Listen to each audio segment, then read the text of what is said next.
Hello there. Welcome to a Monday edition of the show. So glad to have you, whether you're listening on your radio, streaming the show online at extrasports1300.com, or you've downloaded the Extra Sports 1300 app to do your listening, or if you're listening on 740 KVOR, KVOR.com, or the KVOR app, and both the Extra Sports and KVOR app, coincidentally, both sponsored by Diversus Health, mental health and well-being for all. That's what we call in the business synergy. And to that end, I welcome those of you listening to the show on our new home, 740 KVOR. So now, and I feel weird saying this because if you're listening, then you've obviously found the show, and wherever you're listening, you're good. Just keep it here and you'll be fine. But I will throw out all the particulars that now this show that has been airing on Extra Sports 1300 in one form or another for more than a decade is now also being aired on 740 KVOR. And I'm very excited to be able to be doing that. I think it says something about what this show is and the value it provides to you, the audience. I know it might be a little bit different than what you KVOR listeners get in the afternoon, but it's more local talk that you can be a part of. And that's kind of the goal here with this show. And if you are just coming upon this show for the first time, just to let you know that I think you'll like it. The listeners that you're going to hear from that hit up the text line or call into the show, whether it's Brett or Tom or Albert or any number of listeners that routinely interact with the show, you'll love them. They'll love you. It will be great. Very excited about this. And it's happening at a time where, man, it can't get much hotter for local sports, can it? So let us proceed. If you would like to interact with the show, it's easily done. Program this number into your phone. It is 719-247-1313. You can call or text into that number and have your say on the day's topics. And I would guess if you're feeling especially opinionated about something today, it would be about the Denver Broncos. And that's where I would like to start. Now, this year's Week 18 was not quite the party that last year's was. Remember last year's game, Week 18 against the Kansas City Chiefs JV? That was just that the route was on immediately, and it was just a celebration of a playoff drought ended. Now, you could argue that yesterday's accomplishment was a greater one. I mean, yeah, getting into the playoffs for the first time in a long time is a big deal, but everything that the Broncos clinched yesterday is a bigger deal. But if you're a Broncos fan, you didn't have the chance to take it easy yesterday. It wasn't, what was the score last year? 38-7 or something ridiculous like that.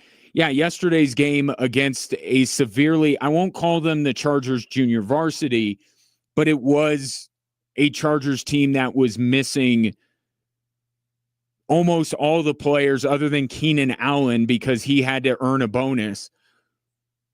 Missed no Herbert, no Mack, no Derwin James. But in a 19-3 win, even though I don't think there was any point in that game where you were legitimately worried that the Denver Broncos would lose that game. Trey Lance was not going to lead the Chargers to victory, but it wasn't as smooth sailing. It wasn't as much of a party as perhaps last year's Week 18 was when the Denver Broncos clinched. But I was thinking about it yesterday. Isn't that kind of fitting, though? I mean, isn't that somewhat emblematic of what this Broncos season has been? The Broncos haven't coasted or dominated this season hardly at all.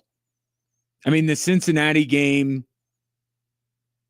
the Cowboys game, you could argue, but it's mostly been sitting at the edge of your seat, sweating it out a little bit as the Denver Broncos eventually win.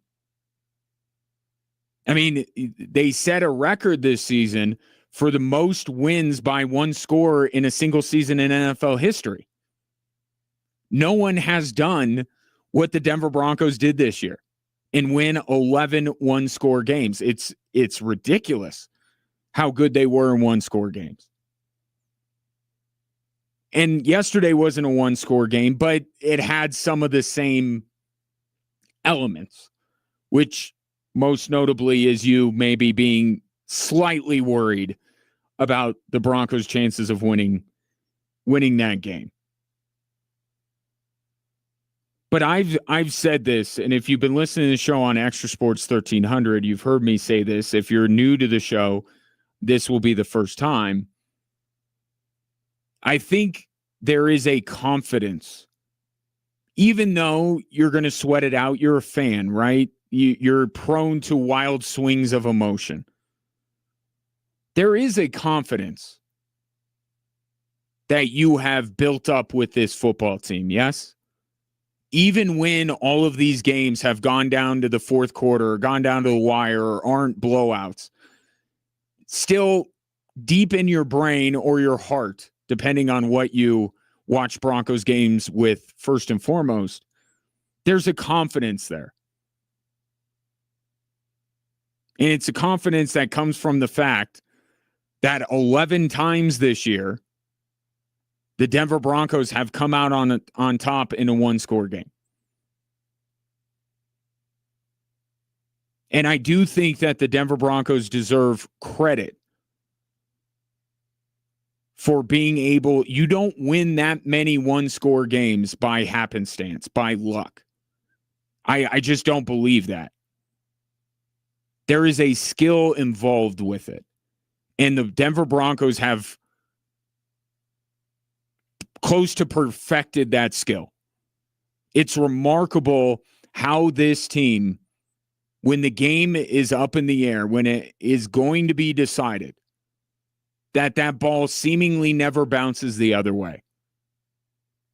It always bounces the way of the Denver Broncos.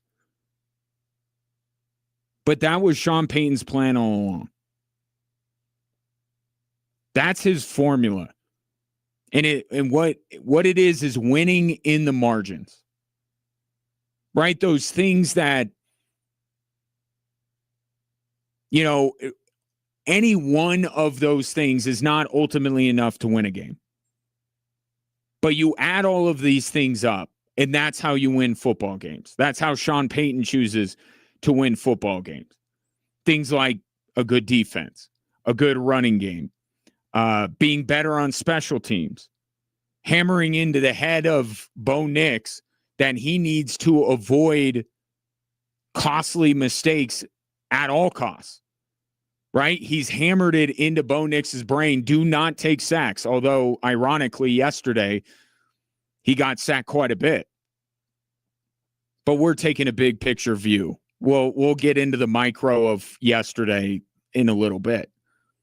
But he's hammered it into Bo Nix's head repeatedly. Don't take sacks. Don't put the ball in harm's way. Now, the latter is a little bit tougher for Bo Nix to do. But Sean Payton helps him a little bit with the play calling. Right over the course of the season, I've heard from Broncos fans that have been quite frustrated with the play calling of Sean Payton, and I have maintained that it is how the Broncos win. It's not how you may like the Broncos to win, but it's how the Broncos win. And Sean Payton knows that. But basically, Sean Payton, throughout the course of this season, has gotten his team to minimize all these variables that come up. How about last night in a game I got to get to later? The Ravens and the Steelers. Special teams.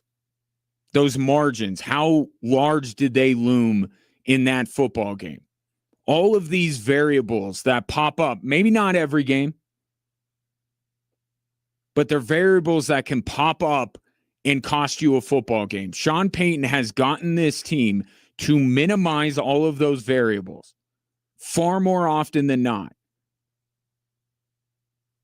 to set it up to where he and his coaching staff ultimately become the difference in the football game.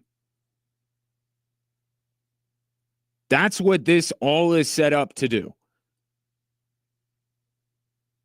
Controlling all of these variables that Sean Payton himself can only go so far to controlling based on his play calling or the decisions that he makes. A lot of player things where the players are responsible. He's been able to coach them up to minimize those.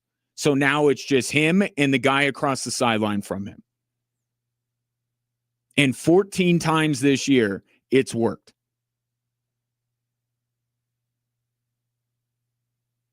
If the Broncos aren't going to have all of these things come up in games that cost teams, like missed kicks or a quarterback trying to play hero ball, comes down to Sean Payton, which is the way he wanted it. When he came back out of pseudo-retirement to take the Broncos job, he wanted an ownership group that would let him do it his way. His coaches, his players, his playing style, everything about him and his vision. There hasn't been a lot of give and take. It's been my way or the highway. But it's very difficult to argue with the results. And what is even more remarkable of the job that Sean Payton did this year to get the Broncos to the number 1 seed is that if you really look at them, they do not compare favorably when it comes to experience and in some cases talent to some of their peers. They're starting the AFC playoffs with the 7th best quarterback on that side of the bracket, to say nothing of how Bo Nix would rank on the NFC side. Go ahead, look at the AFC quarterbacks. Bo Nix is 7th, but yet his team is in 1st. This is a Broncos team that is still incredibly young. I saw a stat that only 10 players on the roster are 29 or older. That's it. This has been draft and developed, but the development has happened faster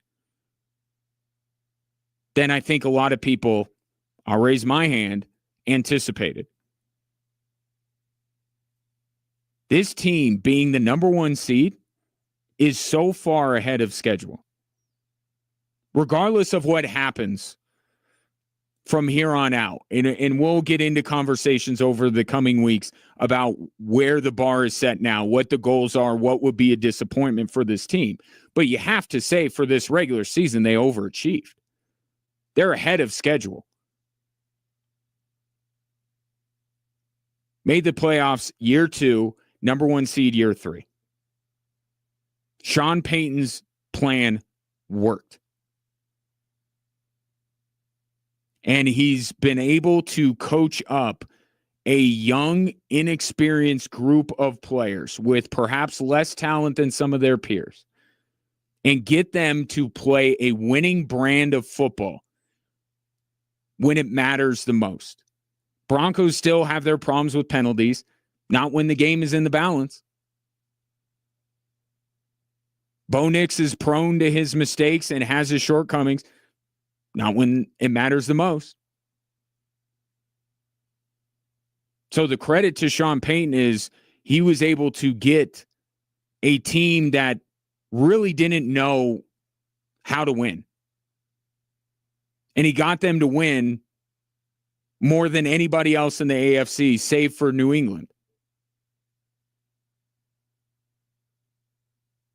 It's a remarkable job that he did, if not for the fact that there are so many other deserving candidates for Coach of the Year. I think Sean Payton would be on the short list of contenders for that. But what Vrabel has done, and Mike McDonald and Kyle Shanahan and Ben Johnson, there's just a lot of candidates. But what Sean Payton has done in many years would warrant being recognized as the Coach of the Year. Here's Sean Payton on all the goodies that his team will now get being the number one seed. When people ask, like, Art, what's the benefit of the one seed? Many will say it's the rest. I personally think it's the elimination of a game that you don't have to play. And, man, I'm proud of our team. Sit here with 14 wins and line them up, and all you can do is play them. You can't control when you're playing them. And I think the end there is a little bit of a nod to the inevitable discourse that's going to happen between now and when the Broncos take the field again, that they might be one of the most vulnerable one seeds that we have had in recent NFL history. That's going to be discussed. We've had this conversation on this show before. Many a time. Who have the Broncos beaten? Well, this win doesn't look that great in hindsight. I think Sean Payton may be firing back preemptively at some of that with that last part. But the first part of it, isn't that getting a bye? Isn't that what that means? It's rest, but you don't have a game. Like, we're talking about the same thing, and that's part of the Sean Payton experience too. There is a little bit of I'm the smartest guy in the room. It's not what you say, it's what I say. Oh, but we're saying the same thing. No, but I'm saying it my way. There's a little bit of that. But given the job he has done, I guess you can't totally blame him for suffering from that syndrome a little bit. And when you're racking and stacking this AFC playoff field, as we will do today and moving forward, this thing's wide open. So what you have to decide is what matters the most to you. Coaching's got to be on that list somewhere, right? I think that the Broncos would have that edge in every game that they play in this postseason. Home field would matter, right? Broncos have that. And Broncos have rest. They have a bye week, or they don't have to play an extra game. Let's use the way Sean Payton said. You have to decide in a wide open field in the AFC with no Chiefs, no Burrow, no Lamar, what you value the most. And if coaching is at the top of that list, then I think what this regular season has shown you is you probably should back Sean Payton's team. I'll take your thoughts on the Broncos clinching the number one seed, 719-24-7, 13-13. Just getting going on a Monday edition of Drive Time Sports, both on Extra Sports 1300 and now proudly on 740 KVOR.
Well, you heard the three-time MVP. This is Drive Time Sports on Extra Sports 1300, and now also on 740 KVOR. And I said earlier that the people that tune into my show interact with the show. You're going to love them if you're just discovering the show for the first time. Two of them that have checked in already. Aaron called in during the break. Regular caller to the show. And I did not forget you, SoCal. See, that's the problem. You go up there for an Oscar acceptance speech and you're going to leave somebody out. I did not mean to intentionally leave anyone out. SoCal Dave, great contributor to this show. And you will get his thoughts on things. This is an interactive experience. It don't, I could talk to a wall for 7 straight hours. Like, I can do that. I think the better product is you being a part of the show at 719-247 1313. Text coming in from a couple of different texts. First from it's from Steve from the 575 about the Broncos and how remarkable it is that this team is sitting here as the top seed in the AFC. Says only 2 games this season have the Broncos led the entire game. They are not what you would picture a number 1 seed because, to be quite honest, look at the world that we've been living in. Right? For the last 30 years, it's been Brady, Mahomes. Obviously, Brady for a more significant chunk of that time. But we've always had that one team that, even if we don't pick them to be the number 1 seed or get out of the AFC, we know that they are factoring into it. We say that to say, we almost frame it as if there's going to be a team that knocks off New England or more recently knocks off Kansas City, it's going to be Team X. Because they're the constant. And for many years, both Mahomes and Brady were dominant. Winning games by double digits, leading for the entirety of the game throughout the season. And we just don't have that. So the Broncos, in a way, are quite fitting to be this year's number 1 seed because we don't have those traditional powers. Or some of the traditional powers like Josh Allen has to take the long road to the Super Bowl. Even Buffalo's not sitting there with home field advantage of any kind. So it's just a very different world right now in the AFC. And in that way, I think that the Broncos being the number 1 seed and getting the number 1 seed the way they did is kind of perfect for what this AFC is, which is wide open. You don't love any of these teams, but you can't, write off any of them either. I mean, you really can't. These AFC playoffs they're going to be wild. And the Broncos get to wait a week before they join the proceedings. They're their last team into the Royal Rumble. This coming in from Brett defending Sean Payton. Heard something different. So Sean Payton, I thought, he's being asked about having the rest, and it's not the rest. It's not having another game. Brett says the difference between playing one last game or not, he was trying to say he would rather prep for one team for 2 weeks versus 2 teams for 1 week. Granted, he won't know who he plays, but he can certainly start watching film on his next opponent and have time to do it. It is also 1 game less you have to worry about key injuries. And wasn't that the thing? And I get that, but at the same time, we're all saying the same thing. Getting a bye week has all of this stuff. And to say that rest, which the injury thing would be part of the rest, right? Injuries would be benefited by not playing a game, by resting. So we're all saying the same thing, but it's Sean Payton going, it's not what you say it is, it's what I say it is, even though we all understand that it's all encompassing. There are a lot of goodies that come along with being the number one seed. But how about that for yesterday? I mean, here's my biggest takeaway, and this is across the National Football League. We have one too many games. One too many games. I was against extending the regular season to a 17th game. I saw no point in it. And once again, I have sat back and watched a week 18 in the National Football League with only about 3 games that matter. And the only thing that was ultimately decided that could not have been decided in week 17 was the NFC South. Right? Because if you ended the season at 17 games or at 17 weeks, 16 games, Broncos would have been in. They would have had the number one seed. They're only at risk of losing it. And then they go up against a team, the Chargers, that didn't care about that game. I mean, CBS, you were watching the broadcast, I'm sure. I didn't even know what other games were going on in the 2:00 window because all they wanted to show was the score in New England and the score in Buffalo. That was it. I mean, there was seating on the line in the NFC, and CBS is like, yeah, we don't care about these games. Now, they go to Adam Shine every once in a while when Stafford threw that pass that Nakua had that ridiculous catch on yesterday. We have one too many games, which is quite the coincidence considering that the NFL, despite my and many other people's pleadings, added an additional game to a season that was perfect in length. So what did you have yesterday? You had P.J. Locke getting hurt. You had Garrett Bowles getting hurt. Now, thankfully, Garrett Bowles for the Broncos came back in. P.J. Locke, we'll see what he is. Obviously, they get a whole week. I mean, that was one of the big takeaways from yesterday, right? Was the guys that were getting banged up as the game was going along, and you're like, oh, I want that, especially Garrett Bowles. Could you have imagined? I'm sure you did because you were thinking it when Garrett Bowles was face down on the ground. How much that would change things for the Denver Broncos if Garrett Bowles was out? And for what? A cash grab. That's all it was. We could have cut the season off at 17 weeks, 16 games. Nothing would be different. And I enjoyed last night's game as much as the next person, but look at the results. Steelers, you could have ended the season after the Steelers lost to the Browns, and guess what? The Steelers would have been division champions. That nonsense that was going on in the NFC South with the Bucs beating the Panthers, but now the Panthers are division champions because the Falcons won. That's the only thing of relevance. Or I should say the only thing that needed to be decided. I think Keenan Allen and his bank account was glad there was an 18th game, I think, or 18th week, 17th game. I think that Myles Garrett was happy about that so he could get the sack record.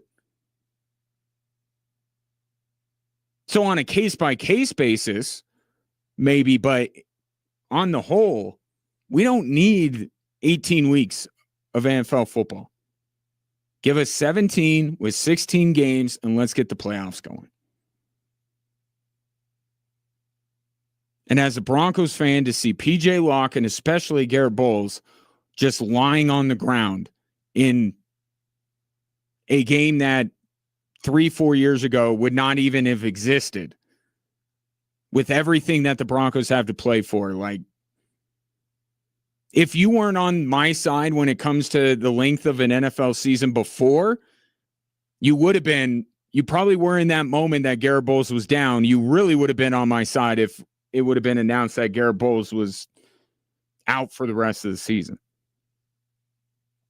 But that is part of it. Absolutely. Prep. Broncos can get a head start in their prep.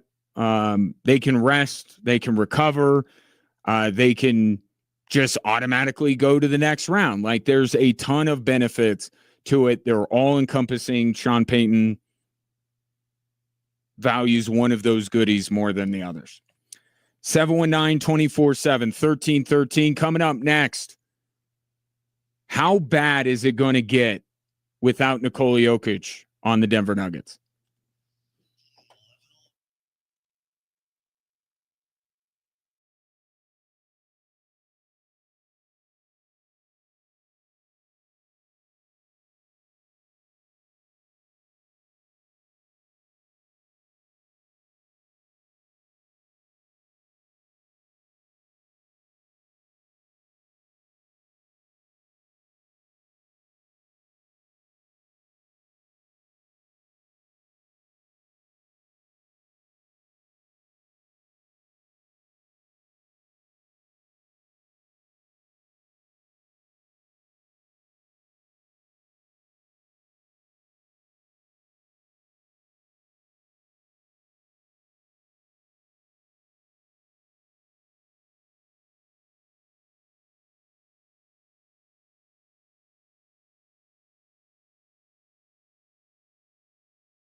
Nuggets Nation, don't miss your chance to lock in a pick'em plan for the 2025-26 season starting at just $100.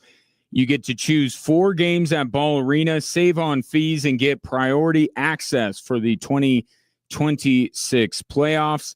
Secure your pick'em plan at nuggets.com/pick'em. It's a good deal. I would just maybe wait till February, perhaps, to lock in your pick'em plan games. Or when you do, just make sure you pick games that are a little bit later because if you have not seen, Nikola Jokic is hurt. Now, look, can't be all doom and gloom because the news that came back when he was stepped on by Spencer Jones and his knee buckled, the fact that it's a hyperextension and there's no ligament damage is the best case scenario. He's going to be reevaluated in 3 weeks. However, that does not mean that there aren't real consequences for the Denver Nuggets in the meantime. Like, yes, there is a worst case scenario where Nikola Jokic is lost for the season. And Jamal Murray said it after that Miami game. He was just hoping it wasn't the same thing that happened to him. And remember how much of Jamal Murray's ascent that we missed because he was hurt. So, yes, that's the worst case scenario, but that's not to say that there aren't real consequences for the Denver Nuggets to not having Nikola Jokic for a month. And let's just leave it at a month and be optimistic that it won't be any longer than that.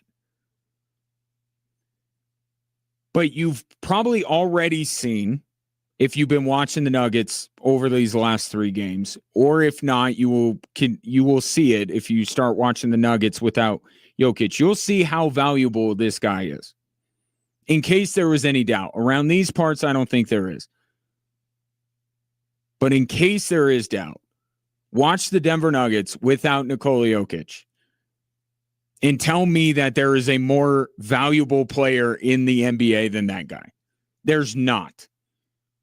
And what's cruelly ironic about this whole thing is that him being out for a month probably means he will not be eligible to win the MVP this year.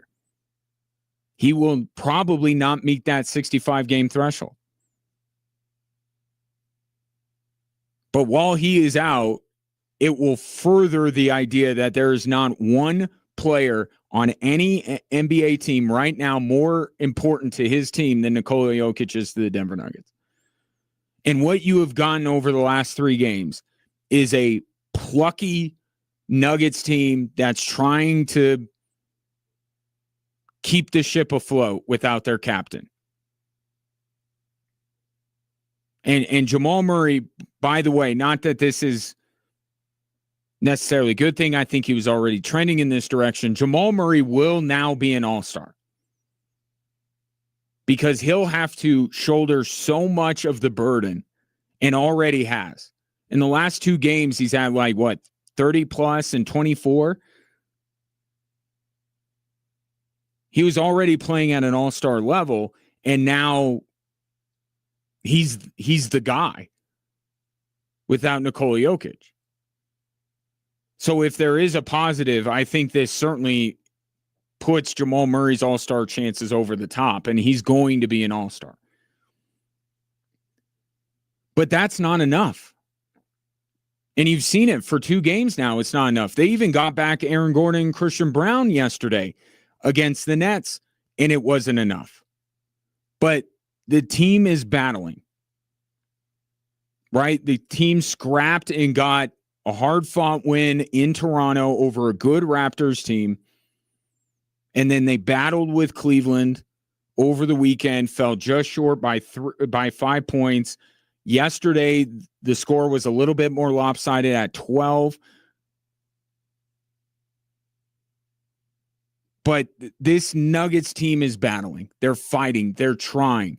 The problem is they just simply do not know what to do without Nikola Jokic on the floor.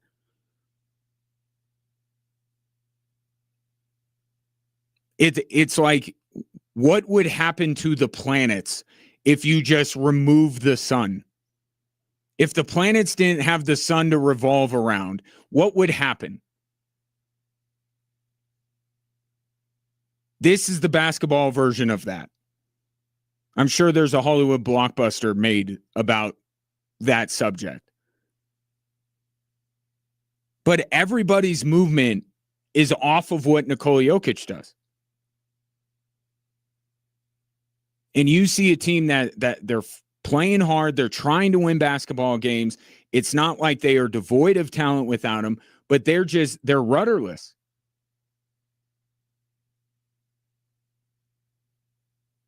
You know, their orchestra without its conductor. To throw another metaphor, just pick your favorite one. And that's going to get a little bit better. But you know what would have really helped? If they didn't also lose Jonas Valanciunas. Like when Nikola Jokic went down, my thought was, well, man, how good does it look to have Jonas Valanciunas? And then as soon as I spoke that into the universe, the basketball god said, you don't get him either, Denver Nuggets. At least with Valanciunas, you'd be able to run some of the same actions, do some of the same things offensively, just probably not to the success rate you would if you had Nikola Jokic. Now you don't have either one of them.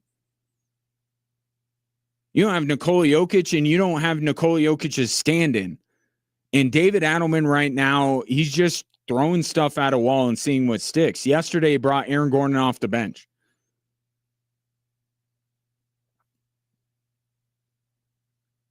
And look, you could sit here and say, well, it's only a month. In the grand scheme of things, what does that matter? This is the Western Conference we're talking about. The Denver Nuggets have already, in just 3 games without Nikola Jokic, have already dropped 1 spot in the standings. In the next 48 hours, they could be in 7th place in the Western Conference. There is your consequence. In the Western Conference, you can't afford to go through a dry spell. You can't have a losing streak. You can't lose your best player and expect it to be okay.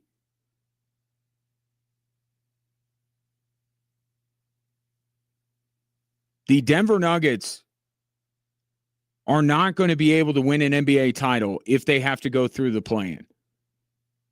I'll just say that right here and now on January 5th.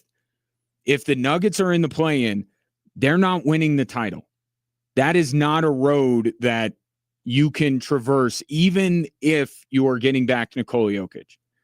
If they fall in the standings, it's understandable. I'm not putting fault on anyone. I'm not saying this is an indictment of David Adelman, although we're really going to find out how good of a coach David Adelman is over the next 3 weeks now. But I'm not blaming anybody. I'm not criticizing anybody. What, the Nuggets should be less dependent on one of the best players of his generation? Like, get out of here. And they had somebody. They did the thing that we've been begging them to do, and that's get a capable backup center. And they did that, and he's hurt. So no one's at fault here. And it's understandable if the Nuggets fall down the standings, but in the Western Conference that is absolutely loaded, they can't afford it.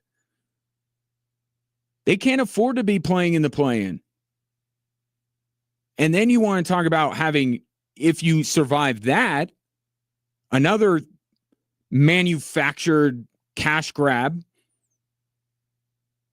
by a league. We're talking about 17th game in the NFL. How about the play-in for the NBA?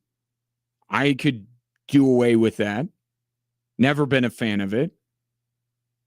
But if you survive that, Now you don't get home court in any series that you have moving forward. I mean, you're going to meet up with OKC at some point, so I guess you might as well do it earlier. But there are real consequences for this team if they end up falling further. And I don't see the Nuggets falling any further than 7th. If I'm looking absolute worst case scenario, when Nikola Jokic is back in now 3 weeks' time, I would say at worst the Nuggets are going to be the 7th seed. But that's not a good seed. You're staring the play-in in the face. And usually the teams that are in the play-in aren't really that good. The Nuggets would be a very different animal to be in that 7, 8, 9, 10 play-in. So any idea, Nikola Jokic, he'll be fresher when he comes back because there aren't these minutes that he's logging. To say nothing of the fact that he's dealing with an injury. It's not the guy didn't go on vacation for a month. But that's nonsense because in the Western Conference you can't. In the East, look at the Boston Celtics. They don't have arguably their best player in Jason Tatum, and they're doing just fine. Now, it's a credit to Jaylen Brown and Derek White and Joe Mazzulla and that whole outfit, but it's also because they play in the East. The East, you could take a week off. You could take 2 weeks off. I think the Boston Celtics would be the 5 seed if they lost Jaylen Brown in addition to Jason Tatum tomorrow. Like, the East is weak. The West is incredibly strong, and it's getting stronger with San Antonio and Houston and LA adding Luka, and it's not getting easier. So I think that's what you look at moving forward with this Nuggets team without Nikola Jokic. Is just, can they keep afloat? Can they stay? And even if they fall to the 7th seed, how far are they out? Are they within reach of a top 5 seed? Or a top 4 seed? That at least gives you home court in the first round. And then you're going up against the other heavyweights in the conference anyway. You'd like home court, but given the circumstances, it is what it is. Because the idea that the Nuggets can fall to 7th and get back up to 1st in the West, incredibly difficult to do. So it's not good. It's not the worst case scenario with Jokic being out. But it's not great. Nuggets and Sixers tonight. No one for the Denver Nuggets is playing. I think it's their G League roster that's playing the Sixers. More on that in a little bit. And coming up next, more on the Broncos, clinching the number 1 seed and whether there is a flaw in this team that has been exposed over the last 3 weeks.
Welcome in hour 2 on this Monday on Extra Sports 1300 and our maiden voyage on 740 KVOR. Appreciate you tuning into the show, and with us being also on KVOR means that if you prefer to watch the show on a daily basis, you could do so on KVOR's social media platforms as well. So if you follow either Extra Sports 1300 or KVOR on Facebook, you'll be able to watch this show also on the Extra Sports 1300 Twitter and YouTube.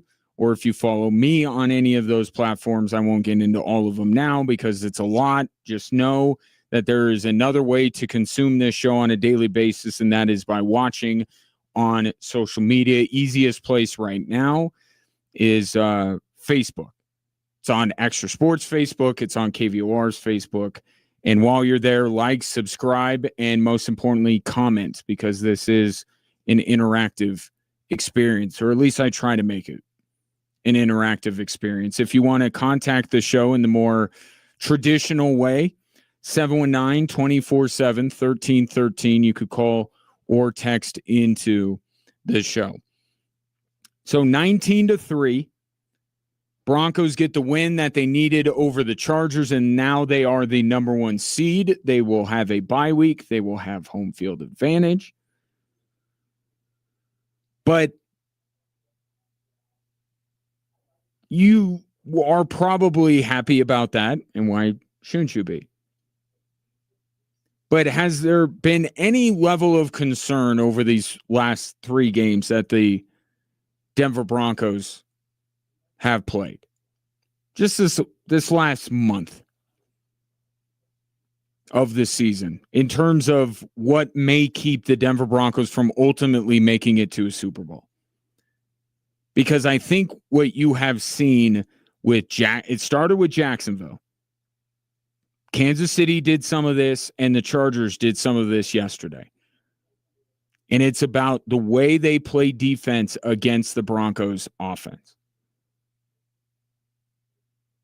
Now, it's a lot of zone coverage. It's a lot of, keeping the top, so to speak, on the defense, not allowing the Broncos to beat the teams over the top. But what it boils down to me as teams have decided and have just been more emboldened in that belief over the last 3 weeks. If we're going to beat the Denver Broncos, we got to make Bo Nix pick us apart. We got to make Bo Nix be a pocket passer that can find spots in the zone and beat us. We're not going to give him the opportunity to kind of bail out, some of these drives that the Broncos offense has where they kind of stall a little bit, and then Sean Payton will dial up a great play design, kind of like the pass to Evan Ingram in the third quarter yesterday. Sean Payton is such a good play designer that he'll be able to hit 1 or 2 of those throughout the game. You're not going to keep him from that.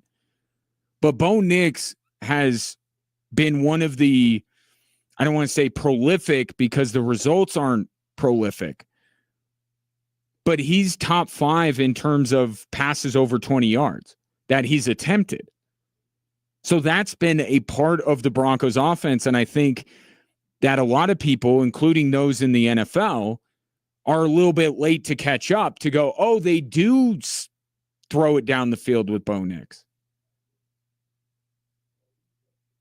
And so you saw Jacksonville take that away, and it was just the normal way they play defense, right? They play zone, and Sean Payton talked about leading into that game his concerns with the zone.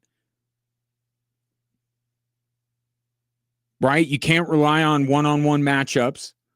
Cortland Sutton beating his man or Marvin Mims or any of these receivers, because once they get beat, they just hand them off to another defender. But also the idea of the defense collectively looking at Bo Nix as he's looking at them. You're not turning your back to Bo Nix. You're watching him. You're watching his eyes. You're watching his footwork. You're anticipating where he's going with the football, which then makes Bo Nix's job harder because he has to fake. He has to look you off. He has to throw it quickly in a different direction that you're not anticipating him throwing it to. Those are kind of the two ingredients here that have led to the Broncos offense kind of limping to the finish here. And that was the defense yesterday with the Chargers that had no Khalil Mack and no Derwin James. That's your best pass rusher, and that's your difference maker on the back end that we're sitting the game out. And yet you still had the Broncos having a lot of trouble getting the ball down the field. It's happened enough because Kansas City did it on Christmas, and Sean Payton talked about, and Bo Nix, how that was completely opposite of what they thought the Chiefs were going to do. They thought Kansas City was going to blitz the heck out of Bo Nix. And they said, no, we're going to sit back. And we're going to make Bo Nix be a quarterback. And we're going to force Sean Payton to really get into his bag, so to speak, when it comes to the play design. The way that teams have defended the Denver Broncos and Bo Nix has changed over these last few games because Jacksonville had a tremendous amount of success doing it. And I don't know if Kansas City saw that game and said, let's do that, or they came to that decision on their own. Steve Spagnuolo, obviously being one of the brightest defensive minds in the National Football League, he could come up with an idea like that by himself. But it's hard for me to think that they didn't at least turn on the Jacksonville film and go, hey, this idea that we had, I think it's going to work. Because look at what Jacksonville did. And the Chargers did a little bit more of that. It's, to quote the legendary Chiefs coach Hank Stram, defenses are deciding, let's make the Broncos matriculate the ball down the field. Let's make Bo Nix throw it more. And while he's throwing it more, we're going to be looking right at him to see if he has any tells, if he's giving away where he's going with the football.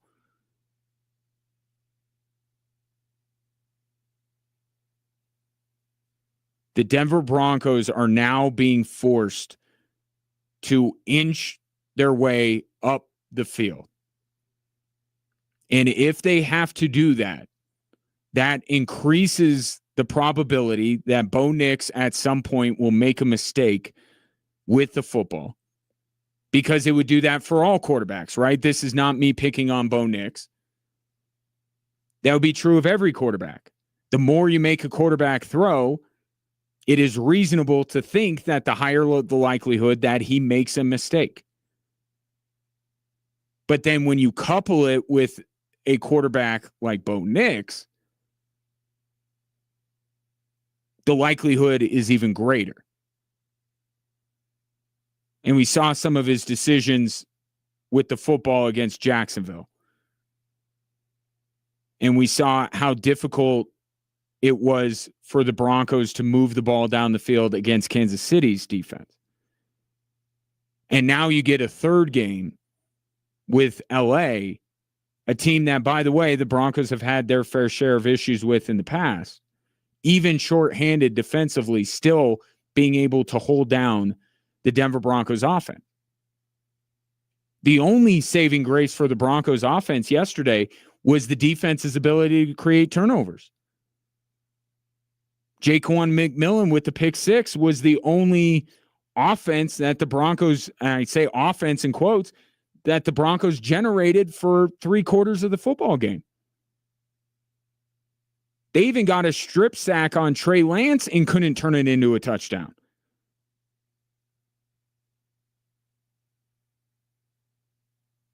The Broncos are going to be able to, and Sean Payton talked about this after the game, his comment about not having that extra game. I think this week will be a lot of self-scouting. A lot of Sean Payton and his coaching staff taking a step back and saying, okay, we're getting caught up in the day-to-day, week-to-week thing that the NFL is. We got to get ready for the next opponent. The next opponent, it's happening quickly. We got holidays and all this kind of stuff. Let's take a step back now that we know we're not playing this weekend. And let's look at ourselves. Or perhaps look at what other teams have been doing against us recently. And let's figure out some fixes for that. I don't think that the Broncos have to necessarily know who they're playing next week to do some of this. Because you have 3 teams down the stretch of the season that have all played a similar way defensively. And what's that? Once is an accident, twice, that whole thing. We're now 3 teams in a short period of time all seem to be trying to do the same thing against the Denver Broncos offense. And what Sean Payton and his coaching staff and Davis Webb specifically will now try to do is figure out, okay, what can we do? And Sean Payton talked about this after the Kansas City game on Christmas. He said you have to be more patient with the run game. Essentially, you have to be willing to run the football, even when it's not working. Which should be music to the ears of some Broncos fans, considering the conversations we've had over time about how they don't want to run the football. I don't know that that's a fair perception. I think what it actually does, and it can be a good thing for the Denver Broncos if they do it the right way here, they can lean even more into what their identity is supposed to be. Bo Nix going over the top with 30-yard bombs is not who they're supposed to be. Now, they've shown the ability to do that every once in a while, and whether it's every once in a while in a game or every once in a while during the season, once every 3 or 4 games. But now teams are taking that away. And teams are saying, we don't believe that Bo Nix can orchestrate a 70, 75, 80, 85-yard drive against us. Dinking and dunking. Because it's one thing to dink and dunk when everyone's playing man coverage. That's how space opens up. Right? You send receivers deep down the field, they take some of the defense, and then you have all this open space. When teams are playing zone defense against you, you don't have that ability. You don't have that space.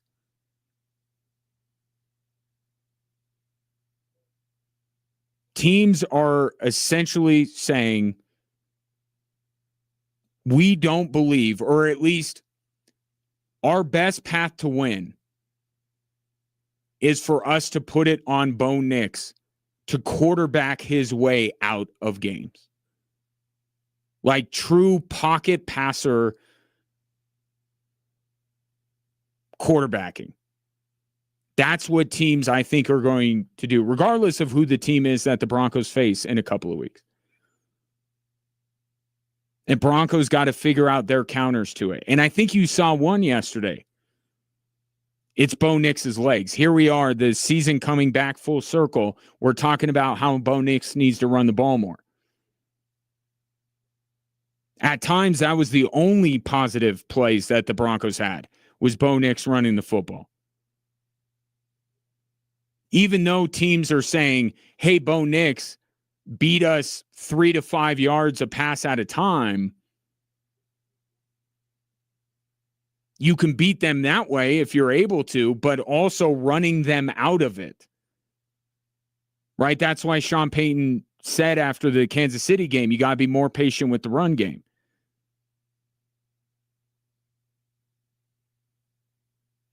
got to try and run them out of it. And Bo Nix can give you that with his legs. You don't want to go too far. But it's something that Bo Nix has that not everybody in this AFC playoff field has. And you saw the success rate that they had when Bo Nix was running the football. I think that might be one of their answers to this.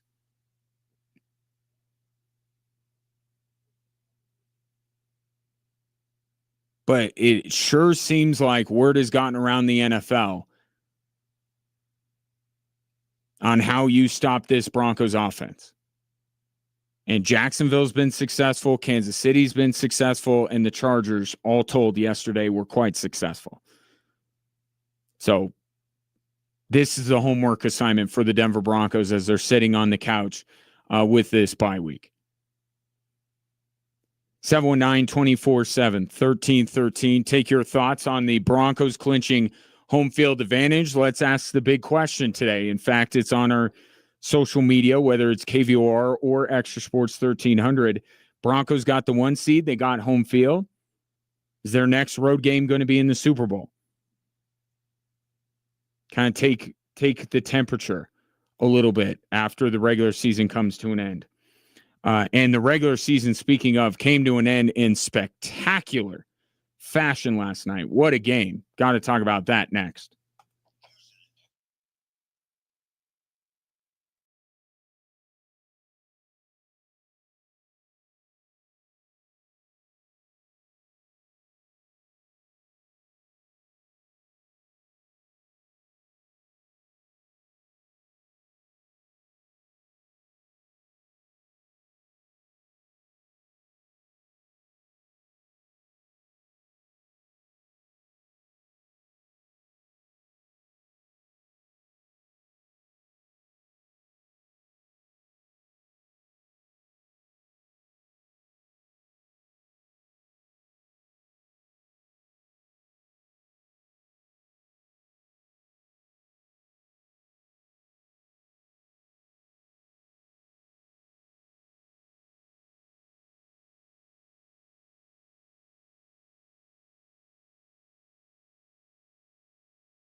Welcome back, Drive Time Sports on Extra Sports 1300 and now on 740 KVOR. Regardless of which station you are listening on, you can text or call into the show at 719-247-1313. Kyle checking in. And Kyle, I wish that you had tuned in at the beginning of the show, because what you are texting in about is exactly what I started this show by talking about. And I will revisit this coming up. But to get to Kyle's text, I'm all about dissecting the Broncos offense over the next 2 weeks. However, we talking about how the Broncos didn't have what it takes. 14 wins with the same struggles says otherwise. Let's discuss how amazing this is to exceed expectations, how the defense and offense play complementary football. 1 win, Broncos in the AFC Championship. How about that? You said that. I said that. That's what I started the show with. So, and look, it's valid. I'm just saying there was a game yesterday to react to. That was my reaction.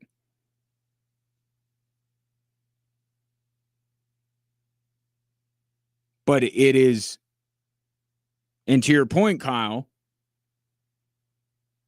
they have overcome it. They won 2 of the 3 games in question. Now, this is where the but who have they beat crowd comes out of the woodwork. But they won 2 of those 3 games, and that's the good thing here. If you're a Broncos fan, you have to see what I see, Kyle. But it's better to be trying to figure this all out as the number 1 seed with home field and not having a game to prep for this weekend. That's another reason why the Denver Broncos getting the number 1 seed is so vitally important, I thought. I've been saying this for a month, that the Broncos have to get the number 1 seed. This is part of it. I think their defense has shown some signs against better competition of starting to wear down a little bit. I don't think the last 2 weeks are a great gauge when it's Trey Lance and Chris Oladokun that you're going up against to gauge whether the Broncos defense is quote unquote back. But culminating with the Jacksonville game, they were on a trend where they were wearing down, I thought. So they need the bye week for that reason. And now here's another reason why having the bye week is necessary. To do a little self-scout. To be able to try and figure out if the team they end up playing in 2 weeks decides to take a page out of the book of the Chargers and the Chiefs and the Jaguars and says, yeah, let's do some of that. The Broncos know what they're going to do against it. And I already pointed out one way.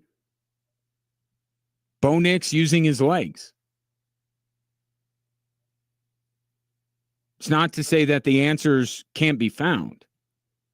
Maybe they're more difficult to find when you're in the midst of prepping for the next game, and now with a few days for Sean Payton and his coaches to get together, that's when they can figure some stuff out before they start doing some advanced scouting on team they might play. To that end, by the way,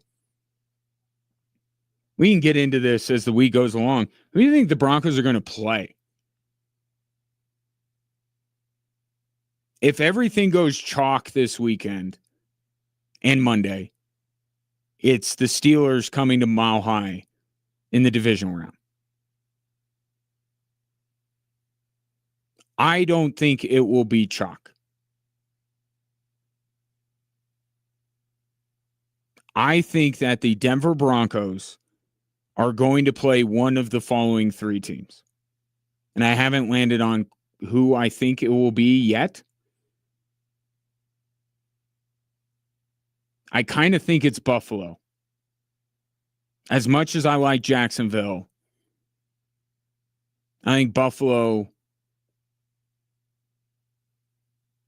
they would be, and I think I maybe lean Texans at this point, but I think Buffalo might end up being the lowest remaining seed. But I don't put it out of the realm of possibility that it could be a rematch with the Chargers. And that's another point Kyle brought up. I think both teams were kind of pulling punches a little bit. I think there was some of that. But that's why I say, but look at the Kansas City game, look at the Jacksonville game. It's more than just yesterday. But could the Chargers be the team that the Broncos play next? I mean, it won't be Jacksonville and it won't be New England. Take your thoughts on that. 719-247-1313. All good, Kyle. Kyle's like, I messed up not listening to the show. No, I messed up not talking about what you wanted to talk about right as you tuned in, Kyle. So that's on me. Appreciate you tuning in, by the way. Let's talk about that game last night. I know this has no impact on the Denver Broncos, although the Steelers or the Texans could be the Broncos' next opponent. And that matchup got decided last night. Just how wild was that game last night? So for most of it, I guess the Steelers, they put some points on the board. Lamar threw the interception. The Steelers were kind of coming around in that third quarter, and maybe they would have continued to do so. But I thought for 2.5 quarters, it was a very AFC North-like game. Kind of a rock fight between two teams that you're like, in a meritocracy, would either of these teams be truly worthy of being playoff teams? No, but we have the divisional thing. And then all of a sudden, the game just opened up, and it was spectacular. I mean, I can't think of a better way to close out the season than what the Steelers and the Ravens did last night. So it starts with, the Steelers take a 13-10 lead. Okay, they got the better of the Ravens in the third quarter. Fourth quarter, Lamar Jackson over the top, wide open, Zay Flowers, 50 yards, touchdown, boom, 17-13 Pittsburgh. And I'll just be 100% honest. I thought that was it. I thought that was it for the Steelers. And then Aaron Rodgers comes back, leads the Steelers down the field. Kenneth Gainwell, after all of those issues with the communication between Aaron Rodgers and Arthur Smith, the headset wasn't working or something, and they had to burn 2 timeouts, and you're like, that's just, they're just digging a deeper grave. Like, now they're not going to have these timeouts. But they end up scoring. So they're back on top 20-17. It's like, all right, maybe the Steelers have a chance. And then the very next drive, Lamar Jackson, in a play indistinguishable from the last one he hit Zay Flowers on, hits Zay Flowers for 64 yards. And I'm like, oh, Steelers are definitely done now. That it has to be a wrap. Twice, Lamar hits them for that pass, and Zay Flowers, Chris Collinsworth said it during the broadcast, I don't know that I've ever seen somebody wide open, that wide open. And it's like, okay, Steelers are done. Oh, no, they weren't. Ensuing drive by the Pittsburgh Steelers.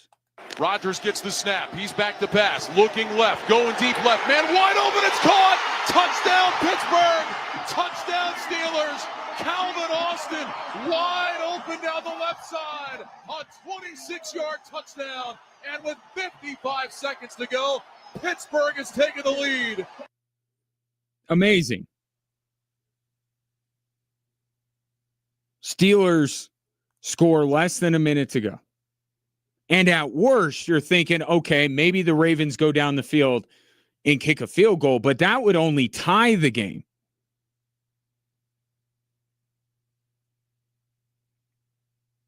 So unless there's another, systematic breakdown of the Steelers' back end of their defense and Zay Flowers has a 75-yard touchdown catch, we're at worst going to overtime. Because Chris Boswell's coming out. I'm going and getting a beverage from my fridge because Chris Boswell hasn't missed an extra point in 4 years.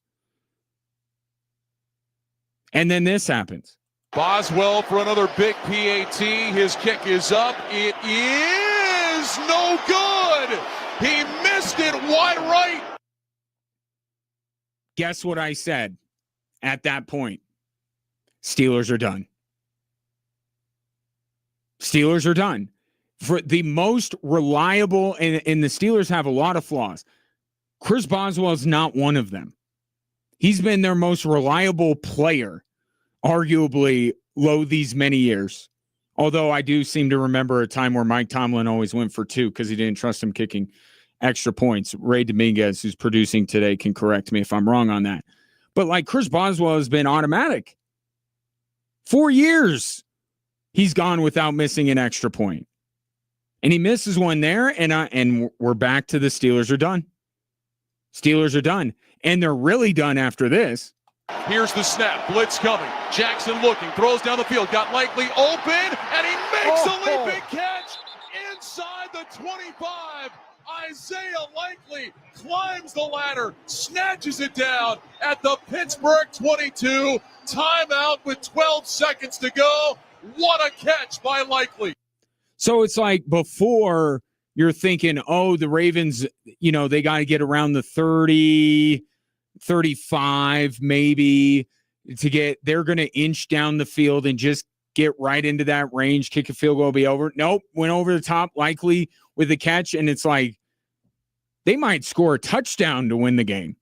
Now, they weren't going to do that because they were just going to control the clock after that. But you're like, now this is a chip shot.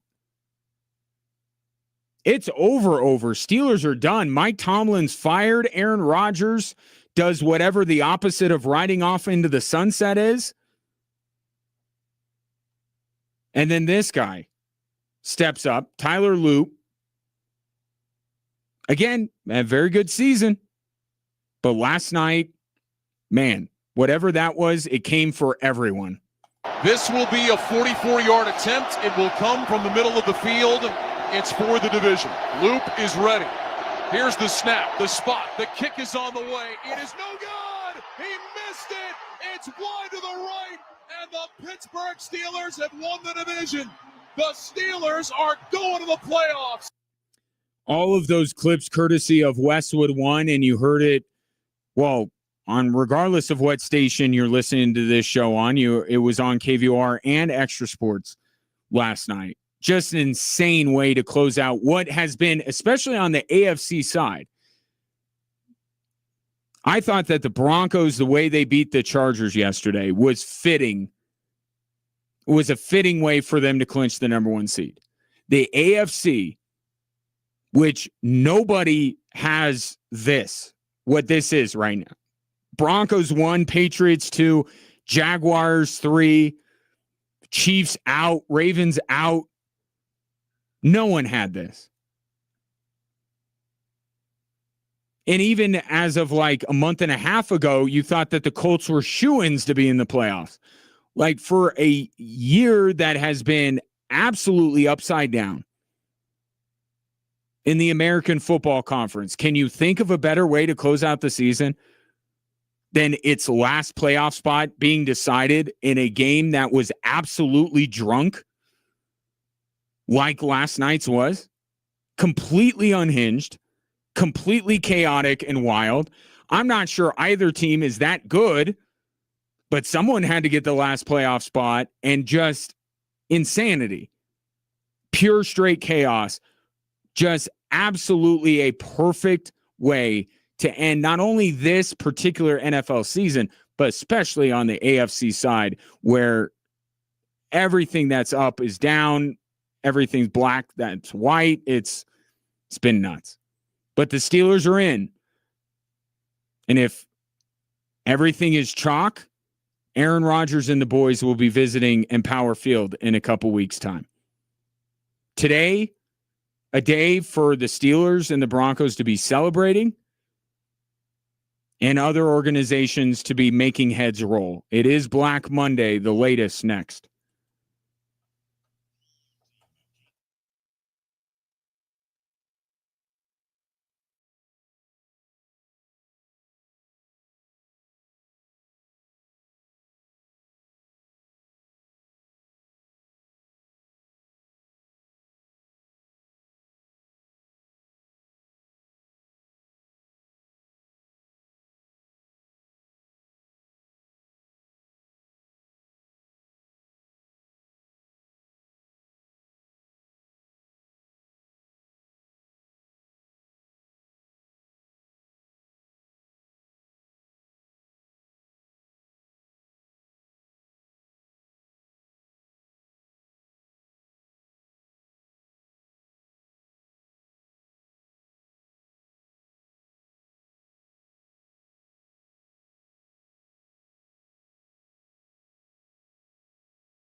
So a lot of NFL fan bases not having quite as good of a day as Broncos fans are.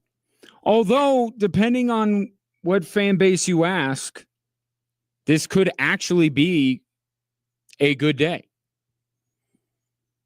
Today around the National Football League is affectionately referred to as Black Monday, the day where all the teams that failed this season hold their head coach accountable. And there are now 6 openings in the NFL.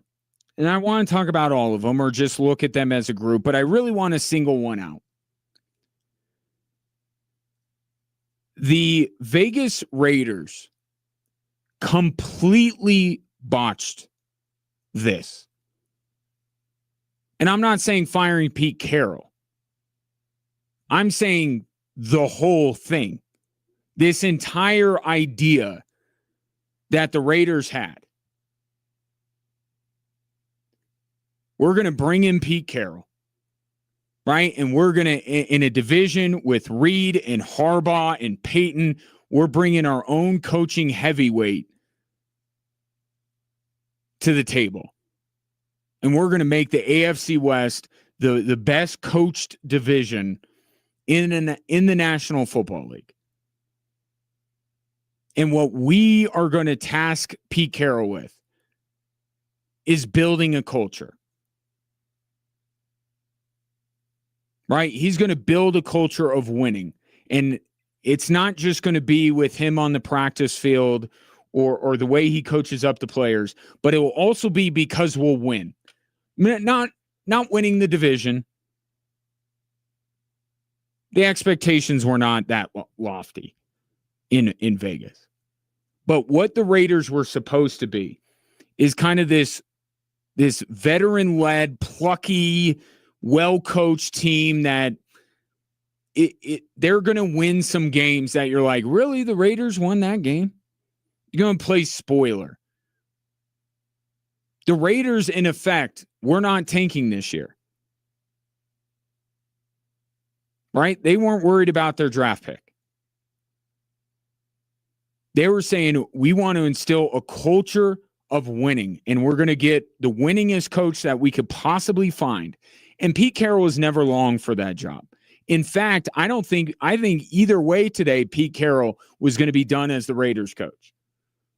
I think Pete Carroll came in almost on an interim basis for 1 year to just, and maybe if it wasn't completely turned in the right direction, they'd say, all right, Pete, can you hang around one more year to kind of push us more in the right direction? But I think the plan was instant morale or instant culture boost, right? Teach them how to win, show them how to win. And we're going to go with Geno Smith and Max Crosby, and we're going to win more games than people think we are. And we're going to show our younger players what it takes to win. And we're going to bring a winning culture back to the Raiders franchise. And then, you know what? We know we won't have as good of a draft pick, but, we'll maybe get aggressive with some trades. We'll figure some things out. But we want to instill a culture of winning. They have the number 1 pick in the draft. This plan blew up in their face so spectacularly.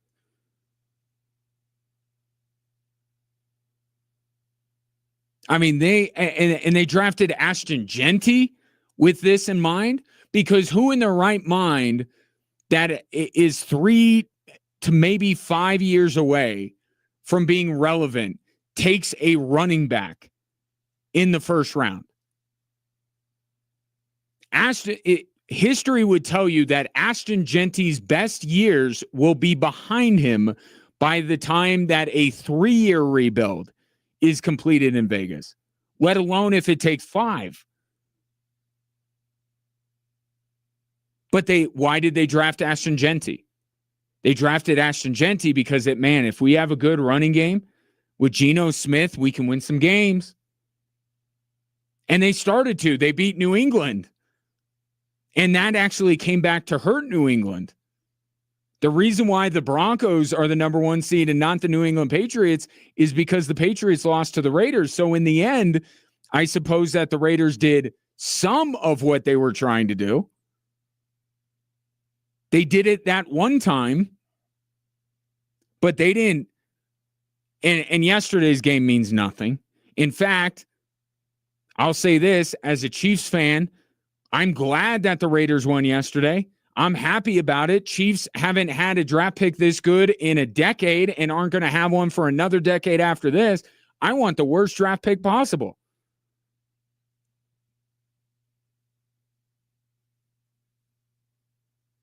So,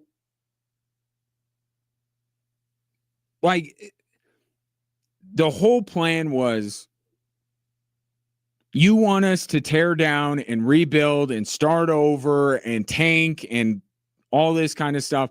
No, we're going to install winning culture. We're going to try to win football games. We're bringing in Chip Kelly to coordinate an offense. He's a genius. Geno Smith won a bunch of games in Seattle. This is going to work. Pete Carroll, and they're the number 1 pick.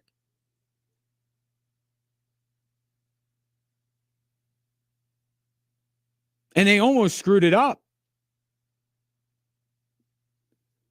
And now they look at it and they're a year behind where they could have been.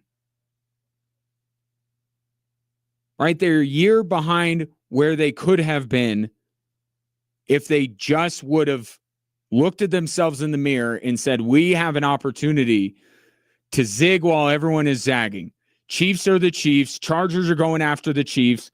Broncos are going after the Chiefs. Let's go the other way. Let's rebuild. Let's start the rebuild, because what's going to happen is the Chiefs are going to start to fall.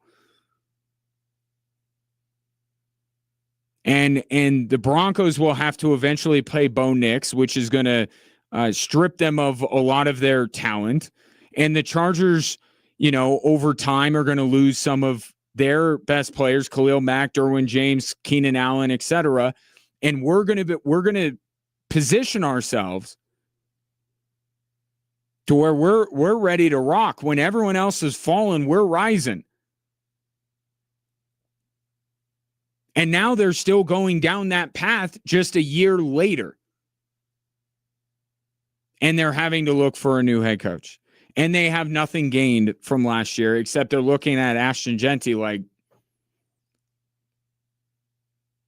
I mean, what are we going to do with what are we going to do in 3 years when we might be on the way to being good and Ashton Genty is all used up, as many running backs are this day and age?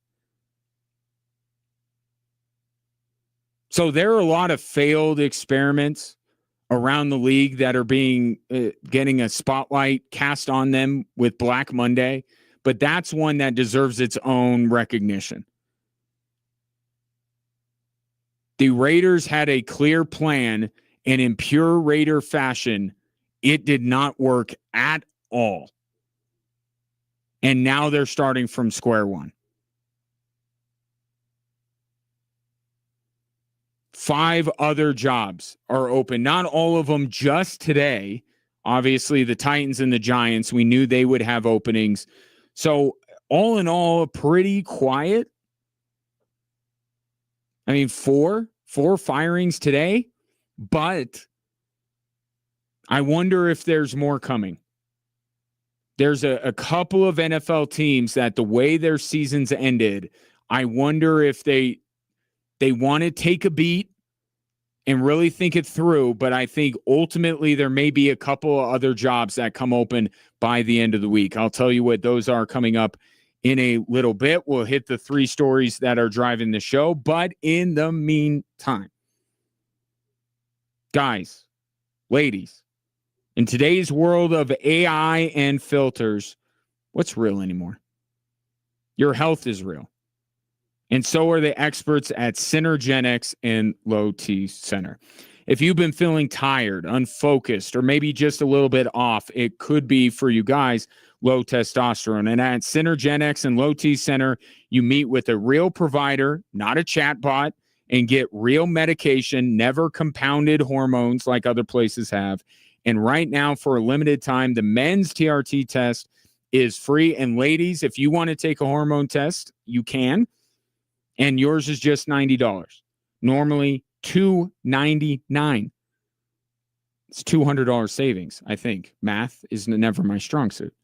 Plus weight loss consultations, if that's your health journey, those are free at Synergenics and Low T Center. You could just walk in today, or if you want to be buttoned up, you could book your appointment at getmyhealthfix.com. That's getmyhealthfix.com. Real experts, real results. That is Synergenics and Low T Center. Back after this.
Hello there. Welcome in hour 3 on this Monday. Glad to have you. Appreciate you tuning in on Extra Sports 1300, the Extra Sports 1300 app or extrasports1300.com. And now in all of those different places on 740 KVOR, the radio, online at KVOR.com, and the KVOR app. For those of you who listen to KVOR regularly, this would normally be when you would hear Mark Levin. You will hear him right after me on a daily basis. So Mark Levin has gone nowhere.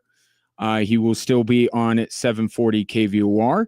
But we're changing things up around here and giving you more chances to engage at a local level, whether it's with news, with politics, or with sports. We're certainly not the first radio station to do something like this.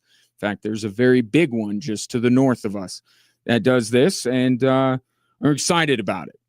Really excited about it. Excited to hear from you at 719-247-1313. Weigh in, use that passion that you bring to other shows on 740 KVOR to this show. And if you are a regular listener of Extra Sports 1300 and you're listening, keep up your level of passion. No notes. Bring that here. Hoping to grow our community here on the airwaves. So again, 719-247-1313. is the text and the phone line. You could do either and be a part of this show. And one thing that we do around this time every day is kind of hit the big stories of the day, and we call them What's Driving the Show.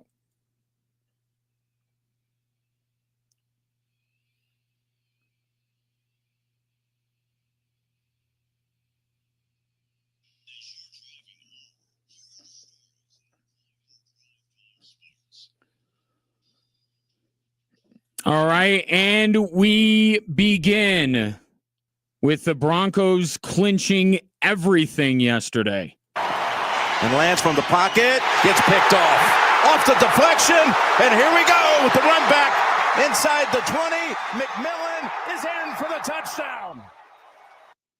CBS on the call, the Denver Broncos. It wasn't pretty, but they got it done. 19-3 was the final over the LA Chargers, and the road to the Super Bowl runs through Denver as they are the number 1 seed. And even though yesterday was not quite the party that last year's Week 18 was, where the Broncos just absolutely eviscerated the Kansas City Chiefs to clinch their first playoff spot in a better part of a decade, it was somewhat fitting. Like maybe you just want to sit on the couch and let the inevitable play out and not have to worry about it too much. But that's not who this Broncos team is it?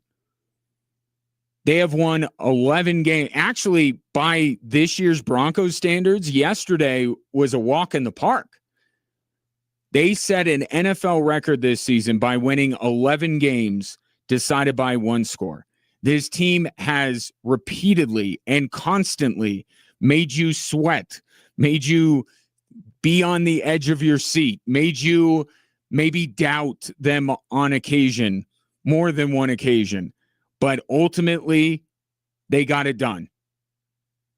And ultimately, this team has accomplished every goal that they have set out to accomplish. To use something that Sean Payton has said, they'll play in bigger games. There are bigger prizes to play for. But the Denver Broncos won the division. They got the number 1 seed. They have home field. The way that they play, as excruciating at times as it might be, worrying whether this is the week that the Denver Broncos, it will all fall apart. They could just keep getting it done. And to me, there's a lot of people to credit. You have to start with Sean Payton. You have to. Because this whole season, and it feels a little manufactured by Sean Payton, doesn't it? Like, how many times have you heard Sean Payton talk about the record of a team playing back-to-back road games after coming back from London when the temperature is below 47 degrees? Like, the guy would find every little detail, every little variable, and try to minimize it. And what you had with the Denver Broncos, although for the first 3 quarters and in many games this season, they've had their troubles. But ultimately, when the game is on the line, when it is close, the Broncos are the more disciplined team. They are the team that is not making the huge mistake. They are more sound in special teams. They are more sound on defense. Sean Payton, his plan was to minimize all of these variables that pop up for a number of teams throughout the season that keep them from winning games. He said, I'm going to get my team to eliminate those, so it's just between me and my counterpart on the other sideline. And I'm going to win that battle more often than not. And out of the 17 times that Sean Payton was across from another head coach, 14 times Sean Payton won. You want a boiled down synopsis of the Broncos season? Sean Payton being better than his counterpart on the other sideline.